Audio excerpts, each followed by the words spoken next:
Good afternoon. Thank you for coming. Thank you for your patience. I know it's been a few months before we've gotten a resolve on this. I'm Trooper James O'Callahan, the spokesman for the New York State Police here in Troop A.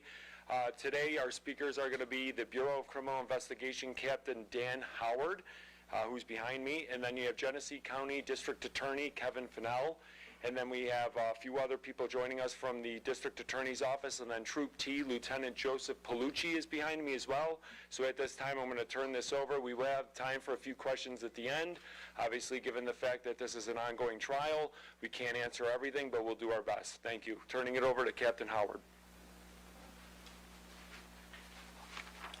Thank you.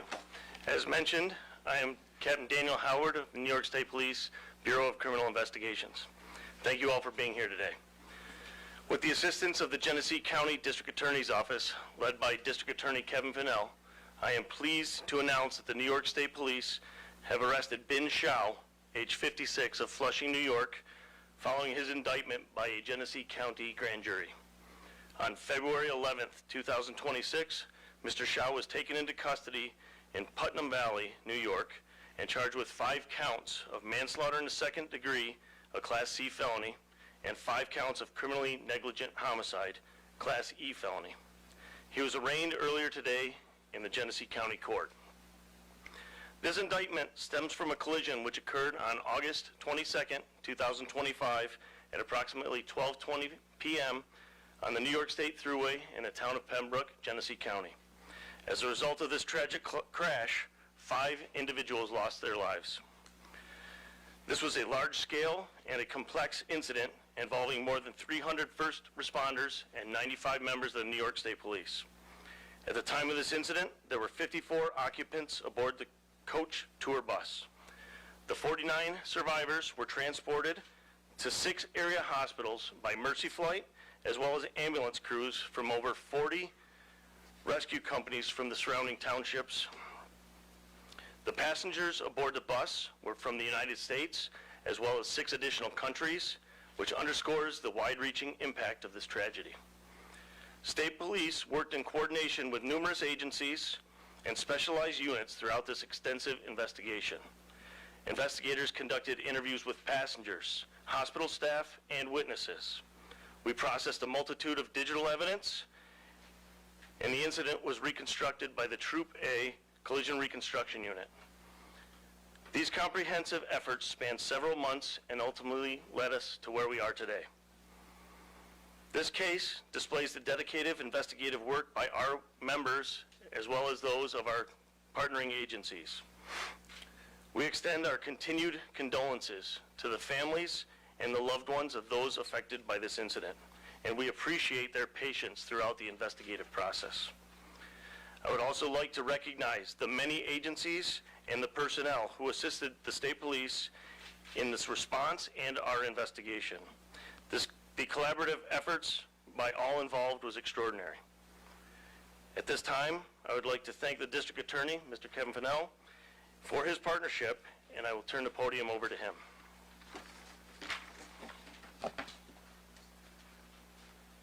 Thank you, Captain Howard. Good afternoon. Initially, I would like to say that our thoughts and prayers go out to those affected by this terrible tragedy. In particular, our sincere condolences to the friends, families of those who have died, but also our heartfelt sympathies to those who were injured and to their loved ones. I would also like to recognize and thank the hundreds of first responders who assisted on the scene, behind the scene, and in the hospitals. I would particularly like to acknowledge the New York State Police. They have expended countless hours in the investigation of this crash. Collectively, the quick response and decisive action by all of the first responders throughout Western New York kept this from being a much more tragic event than it was. A Genesee County grand jury has returned an indictment charging Mr. Bin Shao with 5 counts of manslaughter in the second degree and 5 counts of criminally negligent homicide. 1 count of each offense corresponds to each of the 5 individuals who lost their life as a result of this crash. Mr. Shao was arraigned this afternoon on the 10 counts contained in the indictment. He entered a plea of not guilty, and bail was set at $100,000. At the time of the crash, Mr. Shao was the operator. He was the driver of the tour bus. There's no evidence of drug or alcohol impairment. The charges stem from the decisions made and the actions taken by Mr. Shao as he operated the bus on the New York State Thruway in Pembroke.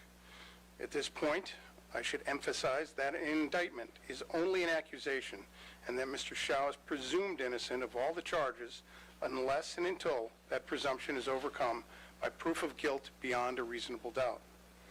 With that in mind, the charge of manslaughter in the second degree is a Class C felony, and upon conviction, a court would have a wide sentencing range from an unconditional discharge to probation or as much as 5 to 15 years in state prison. The manslaughter charges allege that on or about August 22, 2025, in the town of Pembroke, County of Genesee, Bin Shao recklessly caused the death of another person. Criminal negligent homicide is a Class E felony and upon conviction could subject a person to a sentence ranging from an unconditional discharge or probation to an incarcerative sentence of up to 1 1/3 to 4 years in state prison. The criminally negligent homicide charges allege that on or about August 22, 2025, in the town of Pembroke, County of Genesee, Bin Shao caused the death of another person, and he did so with criminal negligence. The case against Mr. Shao has been adjourned to March 9th, 2025, for a discovery conference in the Genesee County Court. Thank you. Are there any questions? Yes, I got one. Sir, if you could tell me the actions that you said this is based on the actions that he took, or perhaps did not take while driving. Specifically, what was that? I can't get into specifics now. Can you tell me that there was reports earlier from witnesses in that bus that a rolling water bottle that he attempted to reach and got distracted? Is there anything to that? Again, I can't talk about the specifics of the prosecution's case or the proof we have now. We intend and look forward to presenting all this evidence in court when the time comes. How much Yes, sir. he cooperated in this? Mr. Shao was on scene. He spoke with investigating officers, as did many other people, and from there, the investigation continued. During his arraignment today, there were questions about whether or not he had a Chinese passport. The public defender at the time told the judge he would not answer any questions regarding citizenship. Is Mr. Shao a citizen? You'd have to ask his attorney that. You don't know? I do not. It said that he was not impaired in any way. Are you sticking with that? There is no evidence that has been uncovered in this investigation that there was any form of impairment by drugs or alcohol. Can you say anything about what he potentially did wrong? I can't. Dan, At this time. it was in court today. It was expressed that he was difficult to locate. Mr. Dan, do you have anything about that? Well, why he was difficult to locate? I mean, you guys had interviewed him there. You knew where he was. You knew where he lived. I'm not certain who said difficult in court. I was not at the arraignment. So once the sealed indictment was handed to the state police, we had our partnering members in the New York City area from the New York State Police that began looking for Mr. Shao, and took a few days, but ultimately we did locate him. A few days to find him? Yes, I don't have an exact date right now, but I believe it was from the 29th till the 11th, is my math, 12 days? Well, how far is Putnam Valley from where he lives in Flushing? Approximately an hour, I believe. Was he hiding? I don't want to get into specifics on how the state police go about locating people for fear of tipping off other people in the future, but in this case, it was determined that we wanted to wait until we saw him moving, and at that point, when we saw him outside of his residence, we felt that was the best opportunity to take him into custody. Where specifically was he arrested? He was arrested at a business location in Putnam Valley. So you just sat outside his residence? We conducted surveillances, and once we saw him moving and we had an opportunity to take him into custody, we did so. Is he still in custody at this hour? He is, until and unless he posts bail.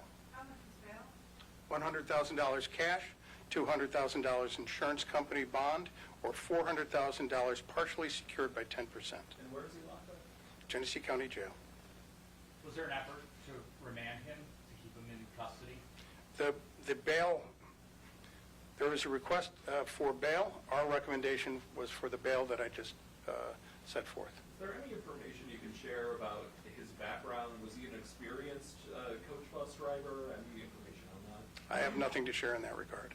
How does this affect the company that you work for? too? I couldn't answer that. So the company is not being held liable, strictly just at this point criminally charging the driver?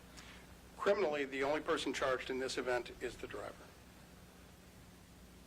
He was distracted while he was driving? Is that fair to say? Again, we're not going to get into the evidence that we will present in court.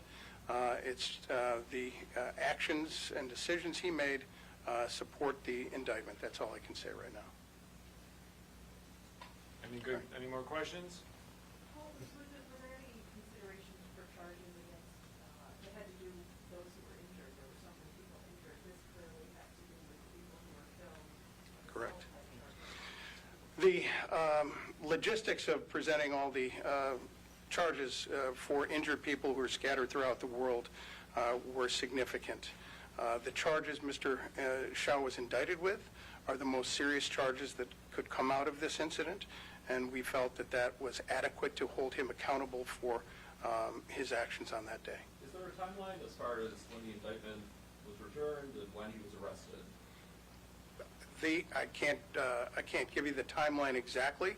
Indictment was returned, and an arrest warrant was issued, and you heard the captain talk about their processes. Was that this month? The indictment was returned at the end of January, and again, you've heard the process. So, All right, thank you very Thank you. much. So after this concludes, I will update the press release, so I have all the information in the sheet you've been handed, and with the additional information would be the kind of a copy and paste, if you will, of the original press release with some of the new updates with like the hospitals and different areas that, you know, the victims of this were taken to. So outside of that, thank you for coming. We appreciate it, and have a good Friday.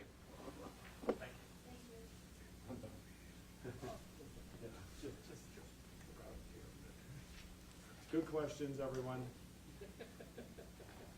No, they were good questions. You know, they can only do what you can do.